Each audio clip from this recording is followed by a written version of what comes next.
Is Faith coming?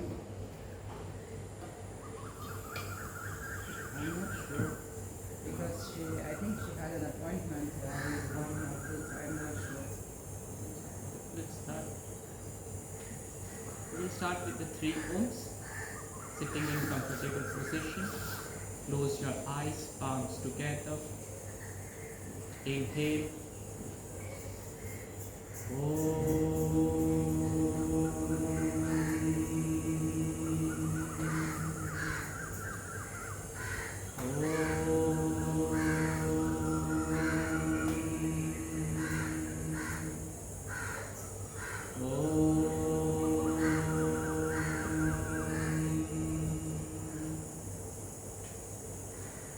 Gently release your palms. Softly opening your eyes.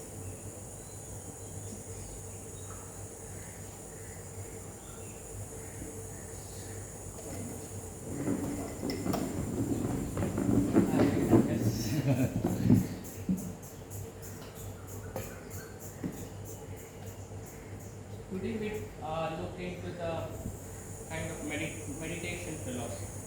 I mean, all the practices that we have been doing, we try to look why we are doing this practice, how it is benefiting, little bit of background onto it, what exactly needs to be done, all those aspects for each of these practices. Because since you will be continuing doing your practice or at your home, you should be have understanding to know. So along with that, a lot of things, other things gets covered in the philosophy, with the aspects.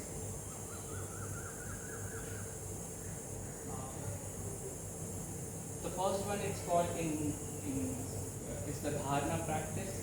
It's the practice of one-pointed concentration, like you take an object and you focus on it.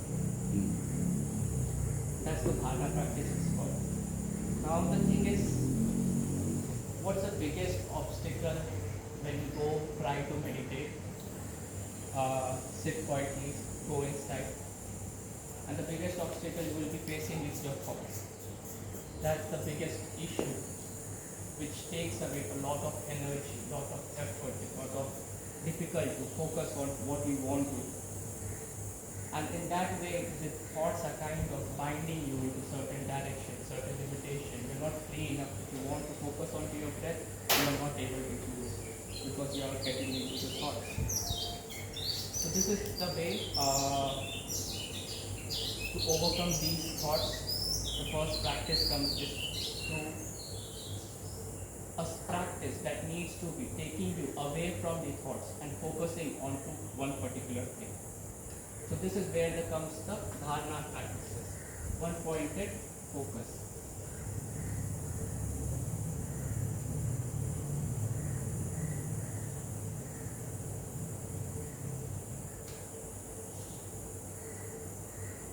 Now within this, now you have an object of focusing. What you are doing is you are focusing onto the object. What happens is your mind goes away into thoughts.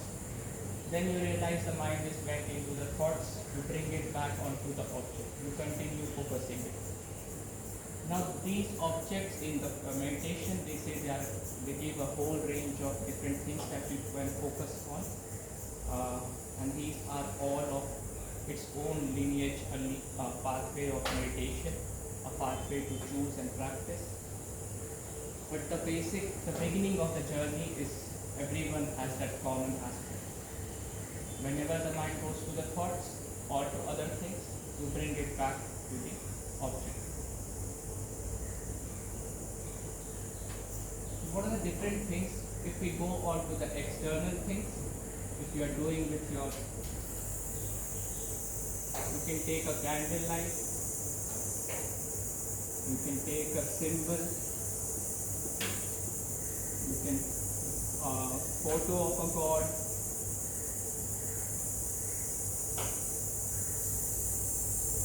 anything that starts making you, or even a single dot. I mean, there are symbols with one single dot, and you just focus onto it, onto a whiteboard. So these are the starting with the external things.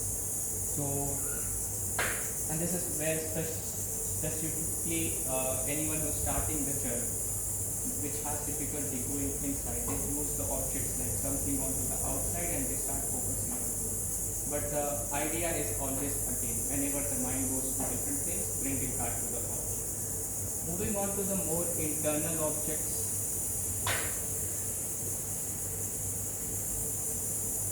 Your breath comes the easiest thing. The breath aspect is something that is always available to you.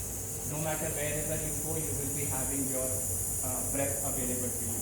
And you can easily control it, focus onto it, have certain direct effect onto your internal system, how you feel, how you are experiencing, just by working with your breath. That's why the breath is like kind of one of the important tool of the meditation onto it. Going further aspects, it's your body sensations.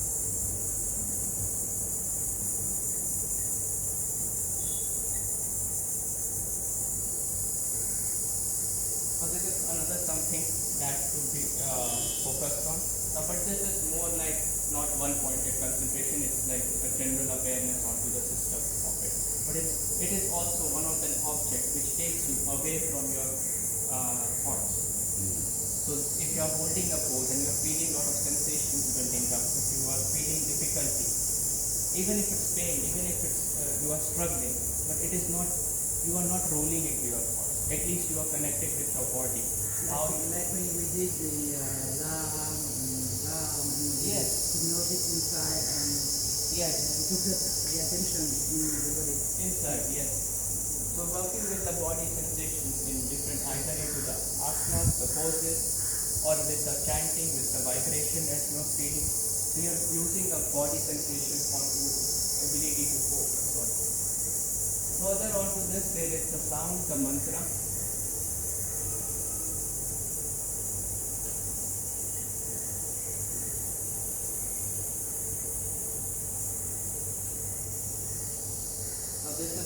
This is a whole huge practice on its own, which works on the idea of the vibration of every object. So this is again when we discuss the Om chanting, we'll discuss onto this aspect. I'm just giving a kind of different overview of the different things that can be used as a practice. More onto, and there are more aspects of it also. On the subtle aspects, you are focused onto your awareness or being the observer, or you focus onto your I am, your sense of your own self, who you are.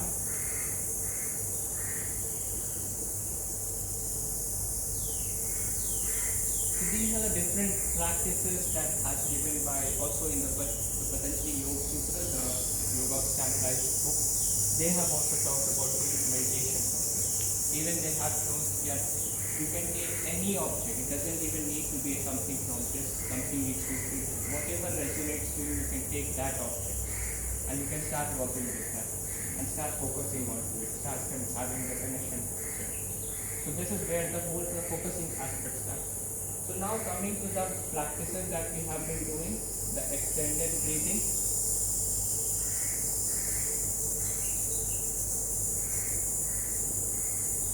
The inhalation for 4 counts, exhalation for 4 counts.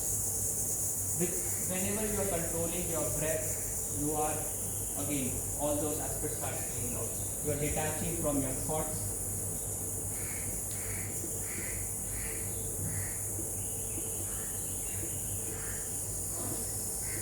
So now your mind, your awareness, your field of awareness is not completely filled with the thoughts. Now along with the thoughts in your field of awareness, you have your breath also added. You would be observing your breath and feeling the breath coming or going, controlling, and how thoughts may be into the background.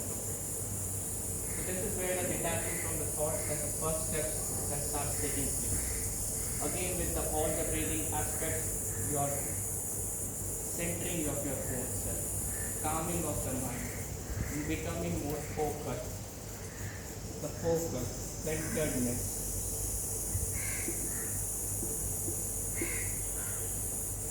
Calmness. So thoughts are the different thoughts that goes onto the mind is, as I said, it's the outward expression of the movement, the fluctuation that is within you. So your essence, your internal core is kind of moving, shaking, restless. And this restlessness within you is kind of creating the different thoughts, different ideas, different things surfacing on the way of expression. So this, with the breath, you start working on the internal aspect of it, where you start kind of calming the whole internal system. How you do it is with your controlled breathing. So instead of having the people, especially when we are kind of living normal, doing our daily activity, we mostly tend to have a very short breathing. Like, or short breathing, or difficulty in breathing, or we don't even know aware how we are breathing onto this every time. Here, with longer inhale, longer exhale, we are kind of calming the internal system of it. And this helps to reduce the thoughts also. So not working directly onto the thoughts, we are kind of working on reducing the fluctuation inside. Kind of settling down, and that's the first, this is the first practice of the whole sequence, because at least when you come from the dining table, from your food and all the conversations you are having, and you're settling down, a lot of background talks still remains onto the head, or to the conversations, or to the feeling, or something. And it takes at least 5, 10 minutes, 15 minutes to things to settle down, your body to settle down, for you, to your consciousness to be fully present. What usually happens is, yes, your body is here, a part of your mind is here, a part of mind is still holding on to the conversation that is happening into the hall, or something to any other issues in your, or maybe a phone call with your family member and your mind is part over there. And this is like when all of these different parts of you in different directions, these, once you start doing nothing, start settling down, sitting 15, 20 minutes, they start all coming down, making you more centered, more whole. Now you are gathering your energy, becoming more ability to gather yourself, to do this work that needs to be done. So these starting practices, which helps us to go into this way of settling down, getting into the mood of meditation, because initially it is too much of it. And why we begin with the controlled breathing? Because if I begin, once you start coming and I give you just focus onto your normal breath, or start with something else, it's too much. It's because you are already kind of agitated. You're restless. You need to put effort onto your something, bring a part of mind, put effort to control your breath. That effort is required to bring you, keep you over there, into the present moment, into the practice. Otherwise, if I could have said just focus onto your breath in the third one that we do, Anapana one, if I begin with that, I know that 5-10 minutes, nothing, you would be doing anything at all. It will be just the conversations going into the head. So it's like a way of kind of restraining you into the practice, so that you keep on to building on. Is it, I mean, that also activates the parasympathetic nervous system as well, right? Yes, yes. Yeah, to So give you calm. we are now switching on to rest mode, relax mode, not active, not this. Yeah. Slowly coming into it. As anatomy level also, now you are, since deep breathing, more content of oxygen is going into your body. You are exhaling more carbon dioxide outside the body. And deep exhalation is also all about releasing the things that doesn't matter to yourself. Deeper oxygen is also kind of bringing a balance into the body. So it helps with those practices. So those actually comes with the pranayama practice also. In meditation, in this practice, we work mainly with the mind aspect, how we center ourselves in ourselves. Now moving on to the box breathing. Box breathing is practically same. whatever we doing into the extended breathing is the same benefit, same thing that is happening. Now it is little more challenging, little more difficult for mind to do it, to get in habit of it. Inhale and exhale, they can do it. Whenever I'm asking to hold, it starts, people get little challenged, little triggered, they find it difficult. And it is something again, your mind, you're kind of using your mind to concentrate onto this task, making yourself comfortable with this pattern of breathing. Of the inhale 4, holding 4, exhale 4, holding 4. Because whenever usually on day life we only do is inhale and exhale. Consciously, unconsciously, it's just inhale, exhale. Whenever I'm asking you to hold the breath, your system, internal system starts making you get irritated. It's a thing that, I mean, even the little practice I've had, I find it so much easier now than It is. when I started. Yeah. It started, yes. When you start, it becomes very good. People doesn't like it. Even I didn't like it. It takes certain practice after when your mind to get used to it, this feeling, to bring it to this balance. Now the main feature that is there in the box breathing is the holding of the teeth. And this in yoga philosophy they call it as the kumbhaka. And it is like one of the, in all the, there are different 8 or 10 pranayama practices, breathing practices, and they say the most advanced breathing practice is this one. And within this practice, it is like you hold your breath for 1 minute, 2 minutes, 3 minutes, and you build on your practice. And there are people actually, the yogis, they get that spiritual ability where they can hold their breath for 30 minutes, 60 minutes. And they can do that. And it's that kind of a little bit of introducing that aspect into the practice, into this.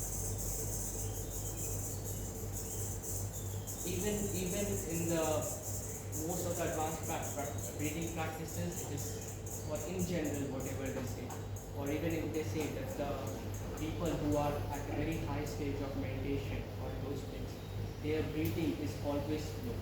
In every day-to-day life also, they, from within 1 minute, they might have just take 1 inhale and 1 exhale, or maybe 2 inhale and 2 exhale in 1 minute, and that's their breathing rate.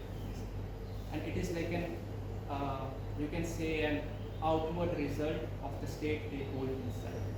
Their internal system is so calm that even your breath is kind of getting very slow, very limited. So it's kind of introducing those habits, introducing those aspects, or with this practice, we are getting into touch of those states. So the states of our, the higher states where we are kind of observer, we are silent, we are just experiencing all those states, are very close to the state that you experience when you are holding the breath. So when you are holding the breath, you might not have noticed, your thoughts will be very less that time. It takes certain time, effort, where your thoughts are kind of get reduced. Kind of certain it happens where there are, it takes certain times. When you try to hold your breath, the thoughts come very less. And that's the kind of the higher states they experience, where a state of the thoughtlessness, where there are no thoughts, and how it feels during those moments. So this is a kind of practice of the holding which takes you slowly into that direction, that how the experience of that state is, where you have getting no thoughts at all. So now you have like, now your awareness, your focus is away from the thoughts. Now you have connected with your breath. Now you can fully feel your breath. That is, the breath is coming, breath is going. Even with your deep breathing, the channels are open. You can feel freely. You can breathe in, breathe out. Okay. Now I take for the next practice of the third is the Anapana meditation. So in this, I ask you to just bring your focus onto the nostril and focus on if the breath is coming in or the breath is going. Now to give an introduction of this practice, it comes from a Buddhist tradition, and this is like a one of a kind of meditation. They are certain monks who do it for the lifetime, on the lifetime, for hours, every day, for years and years. Just this practice of sitting, of putting their focus over here and focusing, breath going in, breath going out, and nothing doing that. And for years they do it. And they can reach to a very high level of state, just closer towards samadhi, by just doing this practice. This practice is that efficient. Yeah, wow, that's impressive, yeah. It is. There are courses of the same as the Vipassana, they have the courses that is specifically focused on this. Now the idea with this is why we just put it onto the small area of the nostril is because we are kind of making your mind sharper. You are kind of trying to, instead of having, because you can, if you are breathing normally, you can also feel you are breathing onto your chest and the belly also. Okay, my chest is rising, now I'm inhaling. My chest is falling, I'm exhaling. But here they are trying to bring their focus onto very small area. So they put it there just onto your upper lip and the entrance of the nostril. So now your mind is concentrated. Now your mind is not all over your body, all over your head and face. You are concentrating your mind only on this aspect. It's more subtle. The sensation is more subtle. More Or you have subtle. to be more concentrated. Yes, you need to train your mind to, even because half the time you won't even feel the breath is going in or breath is going out. Where is the breath? You need to have very sharp, focused mind. Put it concentrating hardly. Where exactly the breath is going in, breath going out. Because so that's the first thing is concentrating the focus on a small area.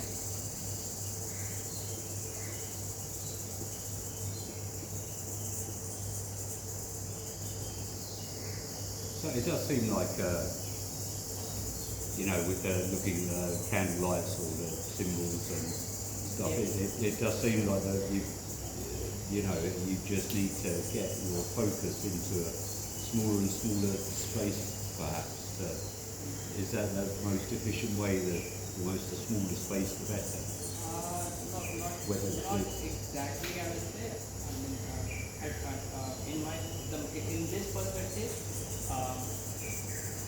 for these things are easily available to you. It's not going away, or it's not like you are at one time you are seeing the candle, other time the candle is gone.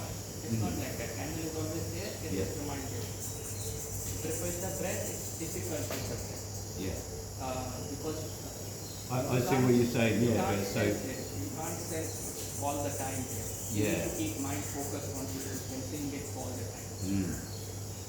Yeah, I mean, kind of what I was getting at, like, if you had a photo of God that was, absolutely filled half the room, then you probably want to focus on one of the dots. In larger context, yes. Very small object. And so, and the same physically, instead of focusing on your belly, your chest and stuff, if you focus on a smaller area, just refine your awareness to a small area visually. Physically, Yes. Now, from that perspective, it's good to have a small problem. Yeah. The second main point within this is no effort.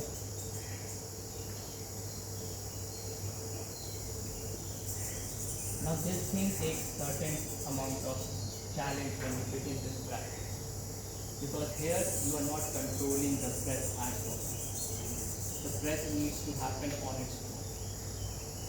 However it is going. Short breath, long, one nostril, let it be one nostril. Even no breathing happen, don't worry, keep focusing. Only if you cannot feel any breath, if you're unable to feel any breath, then you can use some effort, like a forceful inhale, exhale. Couple of times only, just few times, so that you start becoming aware of it. And once you start getting awareness of it, you let go of breath. Let the breath needs to happen.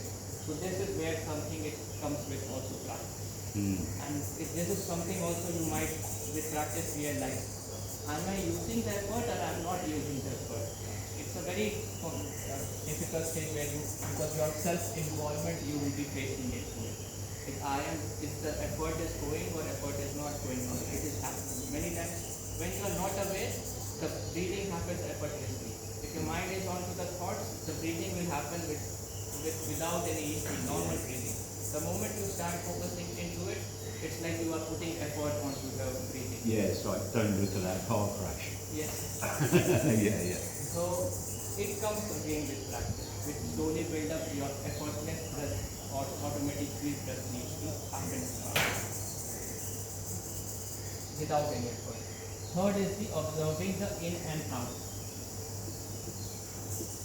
You're not just observing the breath, like okay, I'm aware of the breath, I'm aware of the breath, aware of the breath. No. You're being aware every moment. Is this moment the breath went in or the breath went out? Is this moment breath went in or breath went out? Is this moment breath went in or breath went out? And that's the only practice you need. Yeah. Nothing else. No matter, you don't have to take your focus, no matter other body sensations will be coming, other visual might be coming, or anything, or those things will be coming into you. But you still keep your mind focused on this place. And you keep focusing. Is the breath going in or the breath going out? In or out? In or out?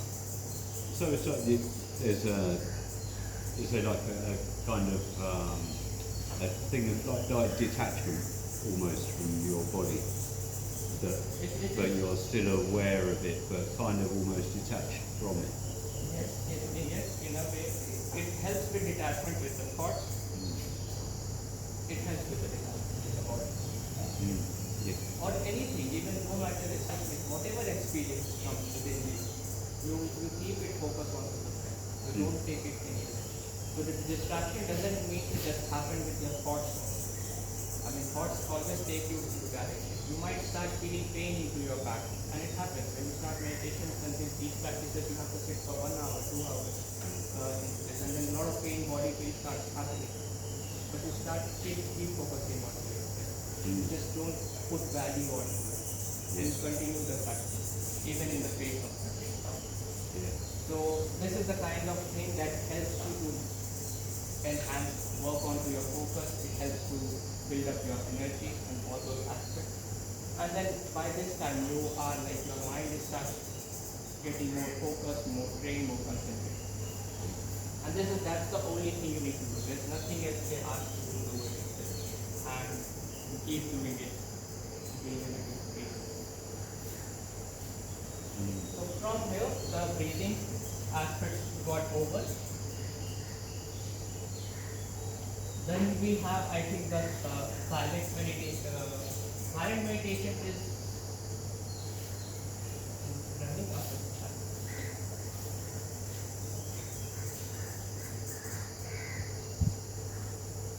Now, that's the second aspect. In silent meditation, what happens is this comes more from the Zen tradition, the Buddhist tradition or the Zen tradition, actually from the Zen tradition. The Zen meditation, what they say is, if you are sitting into your meditation, there is no particular object of focus. They are not focusing on one particular object. What they are doing is, they have the field of awareness, right? And whatever comes up into their field of awareness, they just simply observe it and observe it is coming, it is going. It is coming, it is going. It is coming, it is going. Now within this, it could be your thought, it could be your emotion, it could be images on your head, even it could be your sensations in your body, pain in your body, even itching in your body. They don't get involved in it. When the sitting and observing aspects come, they are not getting into it. If the one thought is coming, oh, I should plan my next travel plan, this thought arises. They don't get into like start building the plan. When I should travel here, I should book that flight, I should need to do those things. They don't build the thought. It's from the very first origin of the thought. They don't get into it. The moment the thought comes, I need to make travel plan, that thought comes, goes away. Then another thought will come, maybe I need to get something to eat or any other thought, completely different topic. And they just let go. And this is the whole idea of it, where they are sitting into the state of the awareness, the silent state of their observer or awareness, and just arrive observing whatever arises, whatever goes on. So in the stream of the life is going, and they are the consciousness, in the field of the consciousness. They So- are kind of establishing themselves into this state. Mm. So, I mean, you know a bit about that stuff, right? Is there a point then where the thoughts, they no longer come and it is just, there is just silence and there are no thoughts? Or? Yes, it happens. That's what happens in the samadhi state. Yeah. Where at some point earlier when it begins, the thoughts will be there, but the thoughts will be not even disturbing you. You might be hearing some chitter chatter, some background words vaguely, but you're not getting interested into it or being focused on it, or it's not pulling you in. Eventually it fades away, it just goes blank. But then again, it opens a whole other world of other things to focus on. Now you are in your field of awareness, instead of this flow of the life, the reality, the body mind, you have this into your system. The whole world of consciousness. The different layers of the awareness, different feelings, different aspects of higher emotions, higher intelligence. So they get these experiences as their primary focus, primary experience. So once this also starts, when you start experiencing this, eventually this becomes so interesting you don't bother. Right, yeah. It doesn't even Yeah, matter. that really doesn't matter now. These tiny things that is tasteless, meaningless things. Yeah, yeah. What travel, what food, or what it is. I want to see where exactly the world is happening inside. So is that the thing, I mean, like day after day after day, I guess it must be every time you start there are the thoughts there and then they disappear faster, or? Yes, it goes. It's like there are two different states, a state of your this and a state of your life. As in your life, your body, mind, thoughts, everything. Your basically the box mind and the state of the consciousness, the soul of it. What you do, you sitting here, you go into the world of your life, live the life, or you interact with what things going inside you, and you sit into meditation, and for a moment you start going inside. So if you are into breathing, your meditation, breathing inside, closing, you kind of touching into this state for a moment also.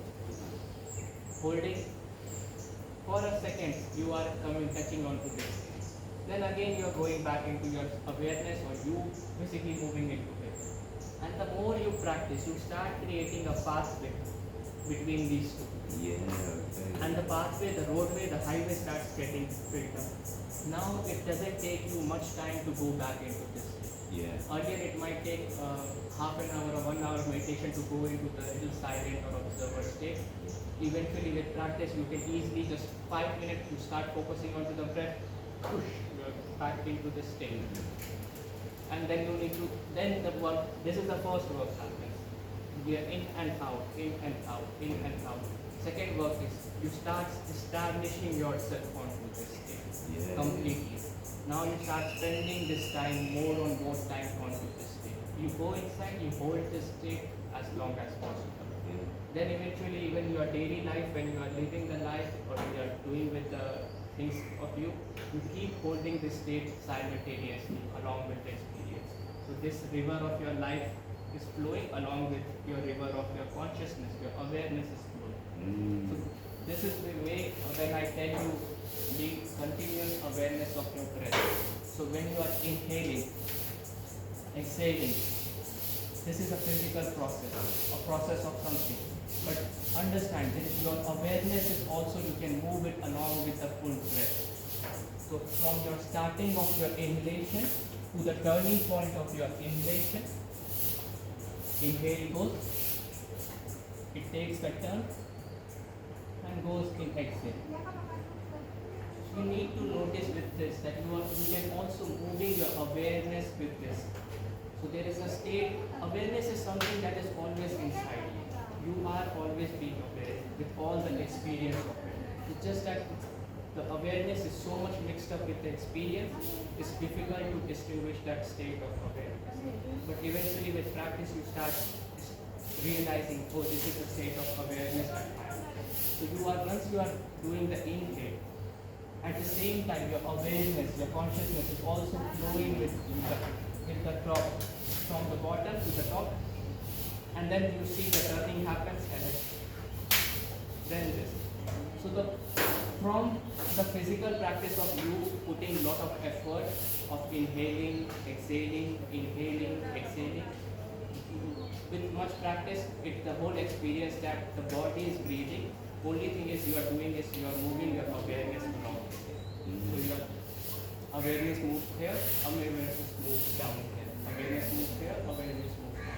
So this is the way you start getting into the, when we say in philosophy, that whatever you are doing, it's not you who are doing, it's the God who is doing, or the higher power is the doer. You are just, you are not the doer.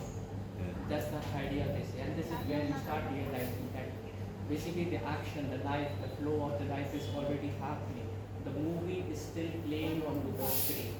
You who are kind of attaching yourself with the movie character and thinking that you are the hero and you are doing all the action and saving the people from the world. But that's when you start coming out, you start realizing that this is just pure awareness flowing with the movie, with the character, with the story. So this is where we move our breath awareness along with the breath. So silence, again, no object of focus, just remaining on it. But here you are kind of try to establish on this. And it's a very difficult practice. It's not, this is not an easy practice. It's more of the like the moment to most of practice. Because especially if you begin, it's very difficult. So is that, do you think that the establishing the path, the stronger path and stuff, is that a neural network kind of thing, do you think? You can call it neural network.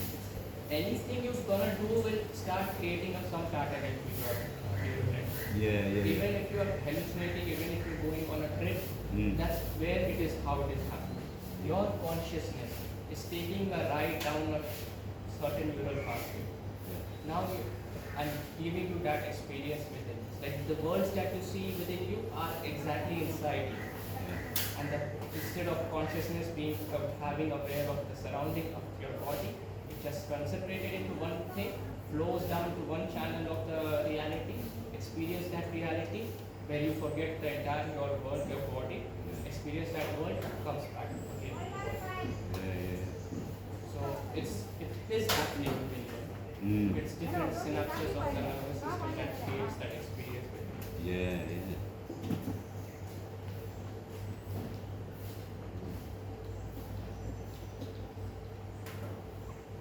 Then comes the Om chanting. Now Om is something which has been referenced into the yoga philosophy in the scriptures many times in many different ways, and they have very big significance given to it. So one of the main explanations they say is the idea of the vibration of, because the way the every particle, everything that is made of, if there is this particle and every particle is vibrating, this kind of vibration is there in every particle of it. And this gives a frequency to it, and this creates a certain level of sound into the system. This happening in every particle. Now when this particle comes and forms an object, every object is also vibrating, having a frequency, emitting a certain sound. Same with comes to your body. Your body has a frequency based on your vibration level, having a sound effect of it. And the same thing, the same analogy works onto the entire planet, entire universe, entire system. And everything is kind of having a one vibration of sorts. So they say that the ultimate reality that we have talked about, the Brahman or the self, And the box we talked about, where I have put all the possible realities into this box, and then they say this is also vibrating, this also has a frequency, and this universe is emitting a sound, and that sound is this Om, similar to the sound of the Om. So the way you chant your Om, so this is the sound that this, when the entire universe is vibrating and emitting this sound. This is as per the text where they try to say this is the sound of the universe. Mm. Beautiful, eh? So now what happens when you are chanting? You are making your body might be having certain vibration. My body might be vibrating like this. Now you're chanting Om. Now it is more closer onto the vibration of this pattern. So you are kind of taking you into closer onto the vibration of this level. It takes practice. With the effect takes time. But it's a build up where you're taking your body, vibrating to the frequency of the Om, and then kind of getting closer onto this higher state. Doesn't might go to the ultimate level also, but at least some closer to onto the graph of some higher state of the aspect of it. Second, they call it as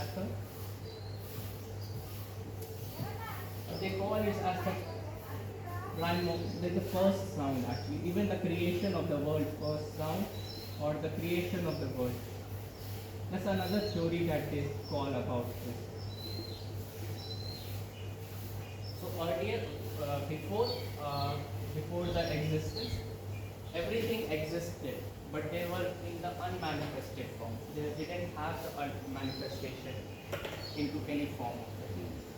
Now they say, this is from the scriptures onto how the world getting created. So they say, from the unmanifested,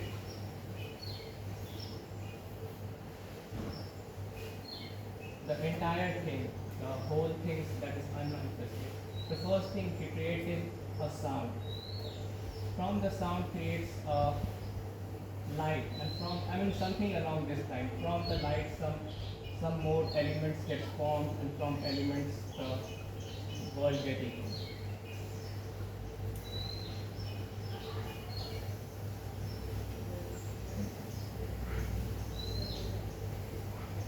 Now this has been talked into the creation of the world, this physical reality. You can imagine they are calling it this whole world, this whole planet, this whole galaxy universe, and they are saying it is coming from a sound.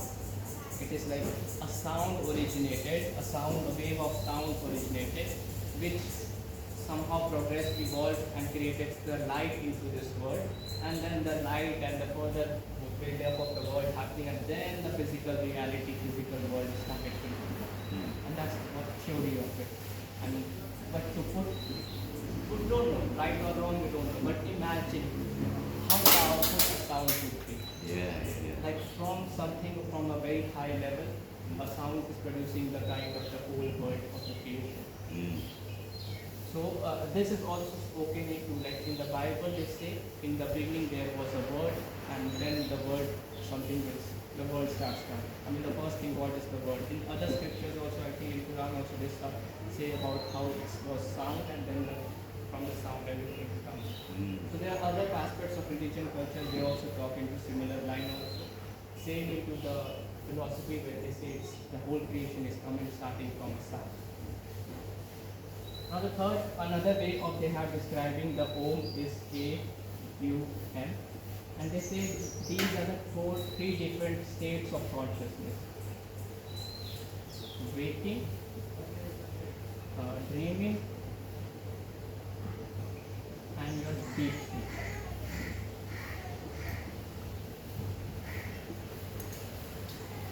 So this is another way they try to explain the Om. So this is your different states of consciousness. So when you are in the waking world, you are become aware of the things that you experience, and you are mostly aware of it. The awareness is more heightened, but the physical activeness is more there.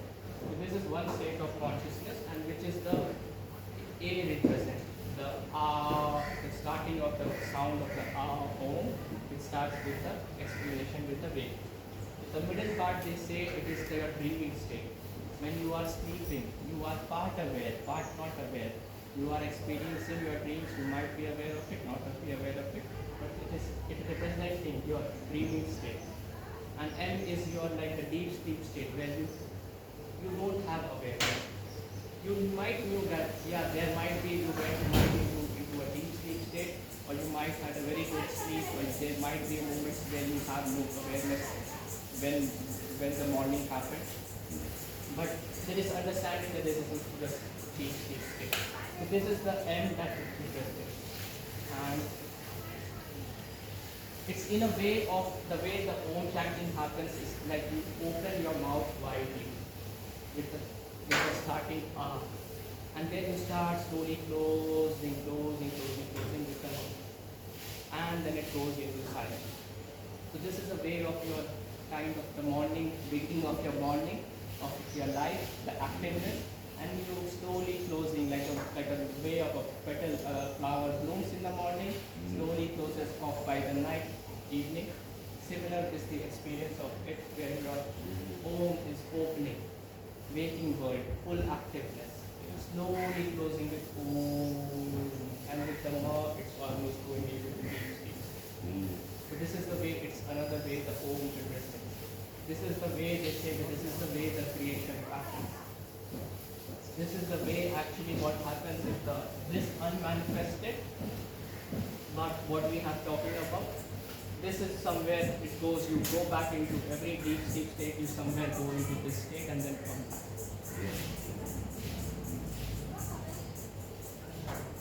Now they say that there is a fourth state which is called Turya. Now it doesn't have an English translation to it, it's just an explanation of it. And they say that this state is something that is very close to this or the ultimate, very high level state, it is they say. And it is something that is always present along with the three states.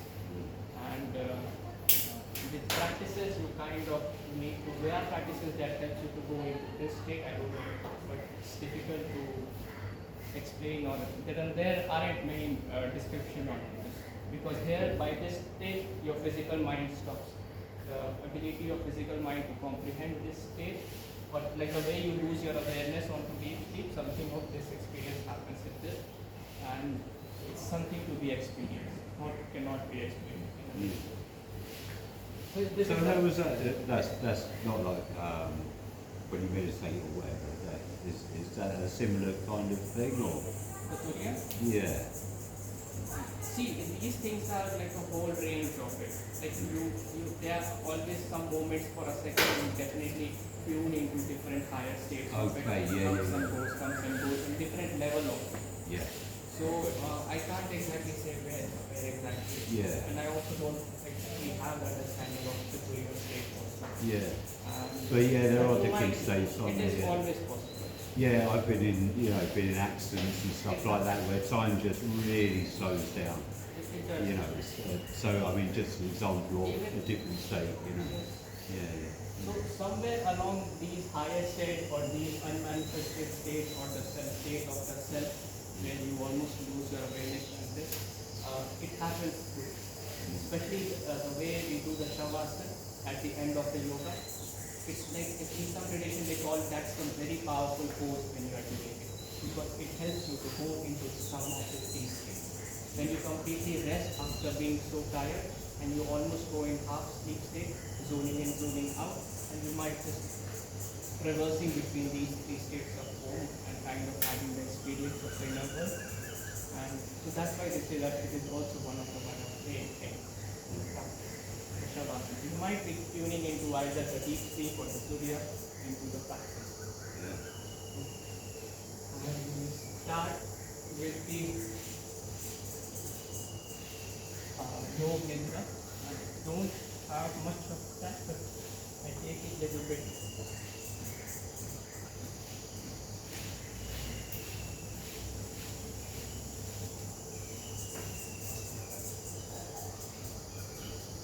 It's a practice, mainly the whole idea behind this to put you into the almost half sleep state.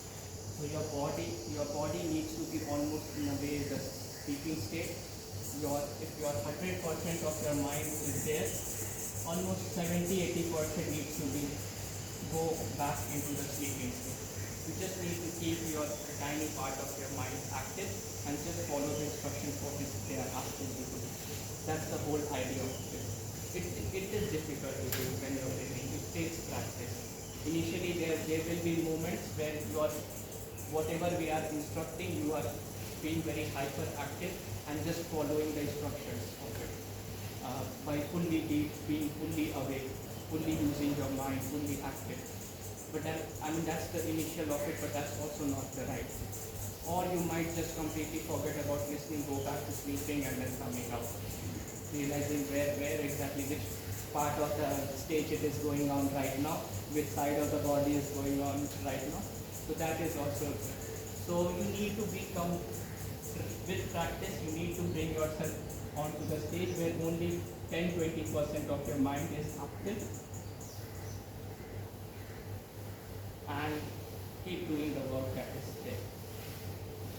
So for this to happen, it needs to have a certain structure of it, a same structure of it, so that your mind get used to it. So we can't be changing the whole pattern of the sequences of the stages in every day. If we do the changes, if we start even with the stages or even with the scanning, the way we scan the body from one part to another, if we change that, then your mind will become active. You understand, right? Every time when we make any changes onto the whole system, any new thing comes, your mind will become active. So we have to avoid that. So we give us something that your mind gets used to it, and only a part of your mind is required to do the instructions. So relaxing is very key, important into it. So there are certain 8 stages into it, preparation. Preparation is where we ask you to lie down, take any comfortable, make yourself fully comfortable. The idea is to take the whole body into sleep state, induce the feeling of sleep. Do not get distracted by the other things outside of it. Get comfortable of your surrounding. Nothing should be distracting you. And also we make you aware of the sound surrounding, sound of you. It happens for the 2 reasons. First reason is to make you aware of these are the sounds around you. So if anytime any loud sound comes, you don't get disturbed, or your awareness doesn't quickly shift to outside. You might be doing all the work inside, and again some sound comes, and then again if your distraction mind goes into the outside sound. So this is one way we do is like we make you comfortable with all the sounds around you. Second is it's very good practice to put you in a kind of a deep subtle state. The moment the kind of experience it happens is like you kind of get into a zone where everything kind of becomes silent and your sense of sound hearing becomes very heightened. You could hear a lot of even subtle sounds or certain sounds. It's a very different state that get induced into it. And then you move your awareness onto different sounds, and then you start from outside be slowly coming inside, bringing that awareness onto the body. Heartbeat, listen to your breath, listen to your heartbeat, listen to the gut, visualizing that. So now taking your awareness onto the inside aspects of it. So that's the where we try to make you prepare, make comfortable with the setup and the sound around you. Then comes the relaxation part. Relaxation is where you try to different ways to relax. So then for this you can use. So I use where we use the 3 deep breaths. So with each exhalation we release completely out, make yourself relaxed, and the feeling of completely resting into the body.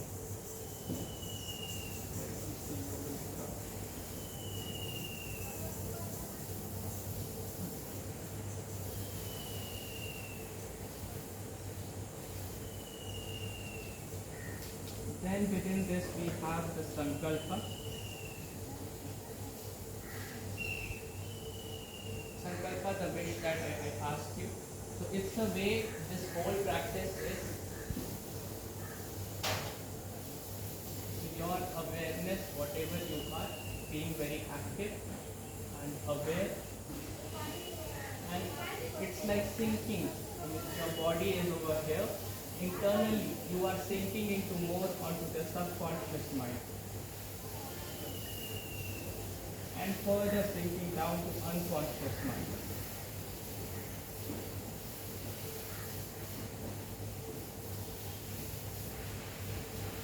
The whole idea of the practice is from you resting completely, and this is the idea of going internally, not down.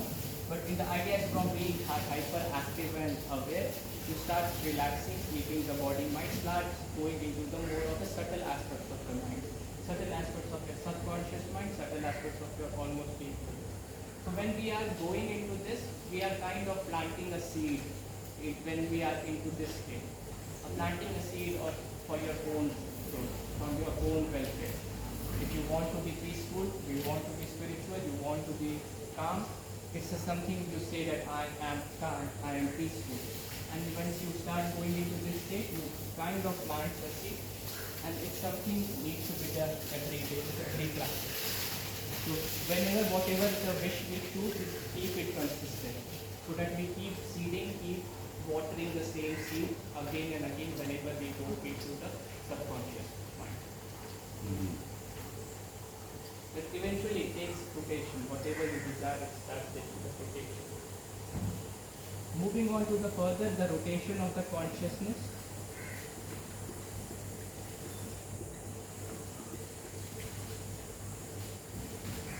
This is mainly done for you to be detached from your body.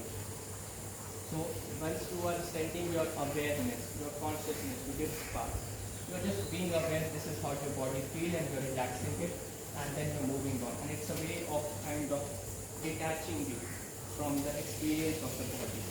You might be feeling some pain, tightness, like, oh, this is how it is happening. But now you are being aware of it. Now you are comfortable with this is how your feelings feel different from. And it's a round you that follow to help you disconnect from the physical body, and your awareness kind of shifting down to the layers of the subconscious mind, onto the inner layers of your body. Again, why with a specific pattern? Because your mind needs to be used to it. You will follow it. Like even a small part of your mind can easily follow the same pattern of scanning from one side to another, going to the other, and then completely relaxing the body. Okay? So this can be something, when the whole practice happens, they might take it for 2 times or 3 times doing the same practice to detach. We do it for just 1 time because we keep it a shorter practice. So this is a way to detach from the body. 5th is the breath awareness state.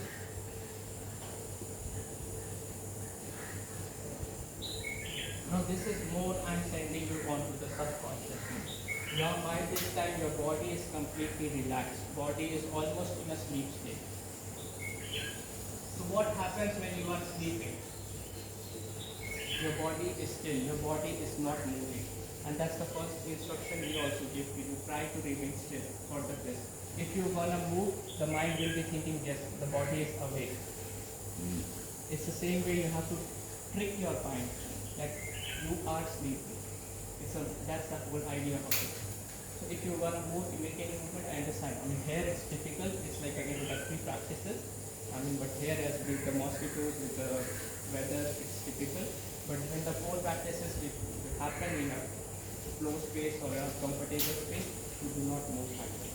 And you lay for almost 45 minutes, 1 hour, and by that time the mind starts understanding the body is sleeping. Yeah. So it's completely still now. But the mind is awake. Mind is also slowly going into sleeping state, sometimes sleeping, sometimes coming back. So usually what happens is when you do the practice in this, you will be shifting your awareness. Sometimes you are being hyperactive, sometimes you go in completely sleeping mode.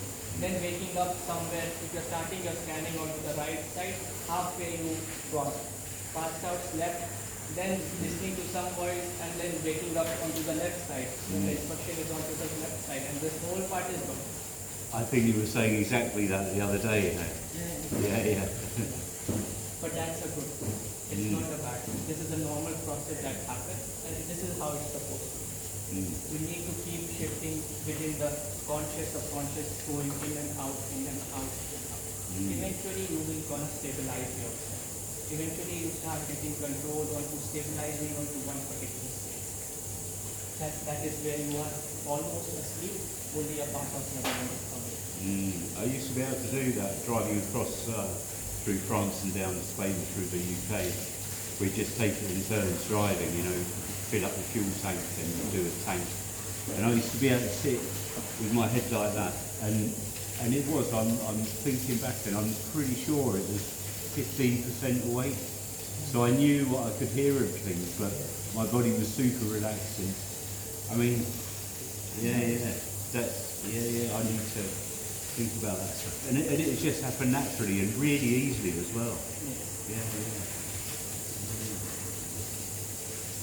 So in this round, almost your body is completely in a more sleeping state. Your still mind is almost going into the sleep state.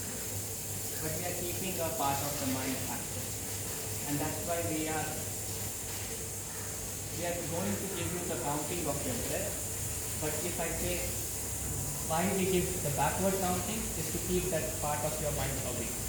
If I will be giving you count from 1 to 10, even if you are almost your mind is asleep, your mind could do that. It's very automatic natural habit. Yes, 1, 2, 3, 4, 5, and it can easily do it.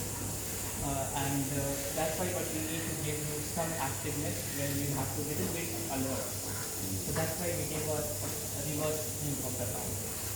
Then by the number, the number could be anything. I start with 21, but it could be any, we give it something odd number.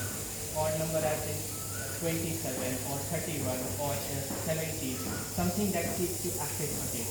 And this is the number you are taking and this is the number starting. Not going into the same rhythm of starting from 20 or 30. So it's a way of by the time since you are almost leaving, I need to keep your part of mind active, and that's why the number is there. You start from any number and you start backward count. So this is a process where only a part of your mind is required. You can relax whole thing, but a tiny part you keep it awake and do this whole process. And most of the time you forget. Or at least I forget. By the time I go 15, 16, I lost it. Which counting it was happening. And that's why I have to just give the instruction. Then continue again from there. Continue again from there. The counting is not important. Coming on to holding that state where you are almost asleep and a part active. It's the goal of it. And eventually we continue with this practice of yoga. So this is still here, it's like a preparatory state. Like we are preparing you for the actual work. Now the actual work starts from after this stage, where the introduction of the next 2 rounds happens. The visualization,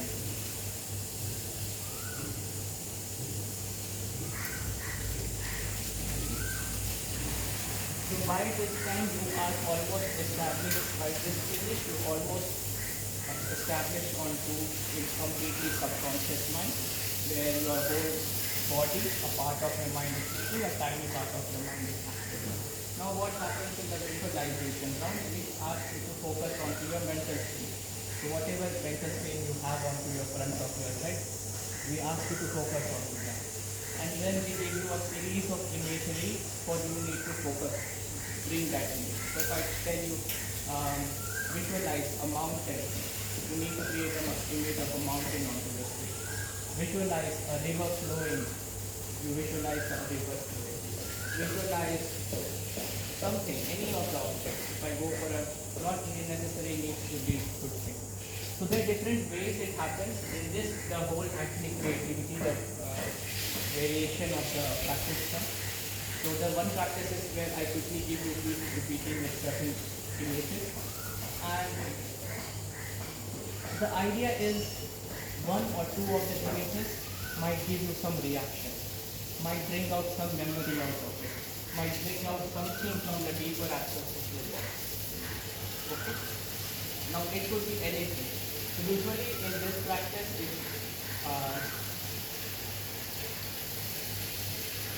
it could be a childhood memory, it could be a good memory, it could be bad memory, but also in terms of taking out the trauma, breaking out the deepest fear. Like the teachers, the practitioners, they do it like they will say, now in a random sequence of all the good things, mountain, river, writing desk, or a pen or something, they say visualize a dead body. And the moment your mind will automatically visualize a dead body, it is if you have some trauma inside you, some reaction of it, something from the past, either past life, past in the childhood or anything, you might get a jump reaction from it. You might bring out those feelings, emotions in front of it. Because now you are more onto the working out of the subconscious level. And you try to bring that out. So when it comes, you don't engage much into it. You might just feel it, you might observe it, and then you just keep moving with that next image, next image, next image. But it's like in a very supported manner, in a supported environment, we are kind of taking out the deeper aspects within it. So this is how the visualization happens. Now this So that, sorry, so that kind of pulls you into a deeper state of awareness then? For this? When you, if you mention a dead body or whatever, would that pull you into a deeper? No, it is not about, we already put you into the deeper state. This is the preparation stage. Yeah. So here till there we were putting you into deeper state. Now you are in a deeper state, now you are stabilized into some deeper state. Yeah. Now from here we are working with a different visualization. Here we are trying to take out things from you. Yeah. So different experience from you. So it could be, again, it could be either if you are working with a trauma, if any pain, if any fear, any emotion that triggers get into it, you just observe that. Okay, I just thought it was more of a deeper level in the Not about No. going deeper. So that's one way of doing things. Other way of doing things is I could give a very detailed scenario, building up a whole story, like you are walking down the street and this is the smell you are feeling and this is the sign you are seeing, kind of a creating of a reality. And the way the things needs to be done here is that you need to visualize as real as possible, as colorful, as exciting, as almost like you are creating another world inside your head and you are observing that world. It's the way the thing that any of the trips happen or any of the experience happens. This is the kind of experience that happens. In the whole scenario, another word gets formed and you start going into doing it. Also It's a similar hypnosis practice. as well. Yeah. It's a similar practice of doing it, where you are doing it consciously. You are creating something into it. Now you are not distracted with the outside world or outside thoughts or outside things. Now whatever you are visualizing, you are feeling it also. You are experiencing it also. That's how walking into a grass field will experience the touch of the grass, the smell of the grass, the feeling of the air, the touch of the brightness of the sky. Kind of a reality building on to making it more real. And you visualize that and it gets better and better. The more you practice, the more you get better integration of the whole experience. So that's the visualization, and this also can be taken form into the taking you into the another aspect of the spiritual aspect, where the way you, I will say, visualize the chakras inside you, and you start visualizing the chakras and feeling it in. Just one second. Preetham, welcome here.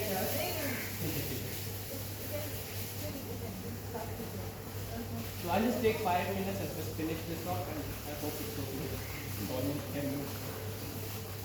So other aspect is working more on spiritual aspects, where I can give you either visualization of your chakras, or maybe some sacred symbols, or maybe onto your qualities of it, or to that you are confident, you are self-worth, you believe in yourself, something on those lines. Because now you are almost at the subconscious level. Now these things, whatever you want to experience, is almost feel real. It will make something that you believe in. So it's a way of kind of training your inner mind, inner aspects of it. And then the next stage is, or the seventh is the opposite sensation.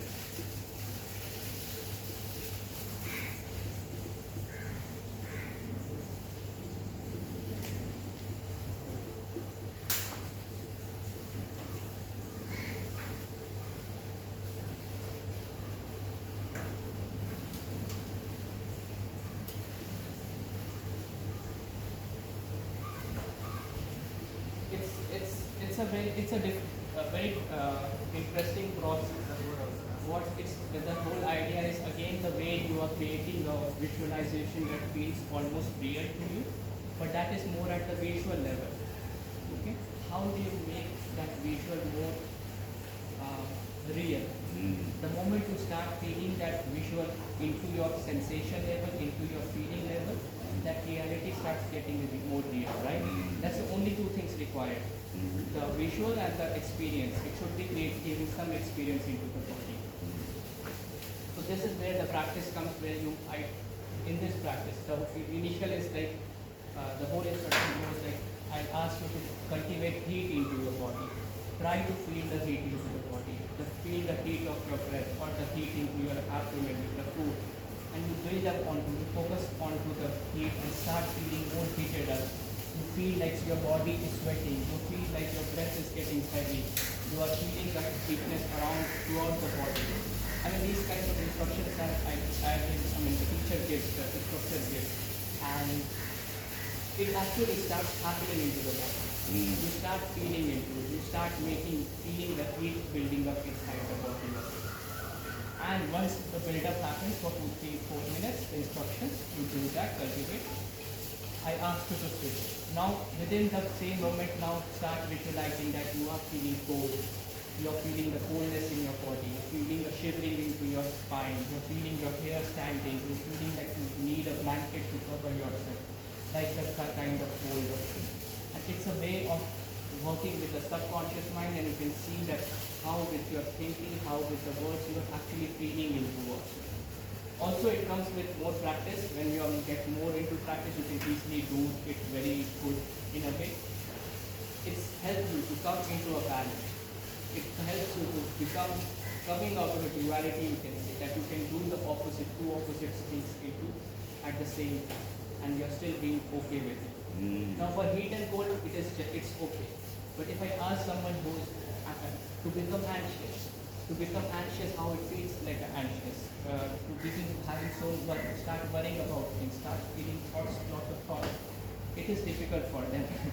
Because if I asking something, or if I ask you to feel the pain into your body, feel the pain, start inducing the pain, heighten the pain, experience the pain in every part of the body. It is difficult to do. And then I ask you to move into the pleasure. Now you become making yourself calm, feel the pleasure, feel the ecstasy in the body, and you build up. And then when you start seeing the contrast of experience, and that is something you are doing consciously in a controlled way, not with this, you start coming out of these aspects of life. You are not worried about if the pain comes, anxiety comes, you start not panicking very much how you will go. So it's another way of kind of bringing the another aspect. Again, also the aspect of creating a world, creating a reality that feels almost real. It's a visualization, it's a feeling. Once you start, body starts gaining control onto these aspects. That if you want to feel cold, you are feeling cold. You kind of gaining a kind of a spiritual power over here. So this is a whole other step. Now after that, the closing happens, where I ask you to repeat the sankalpa, the same wish that we have seeded. So now by this time you are much into the deeper unconscious level, deep consciousness.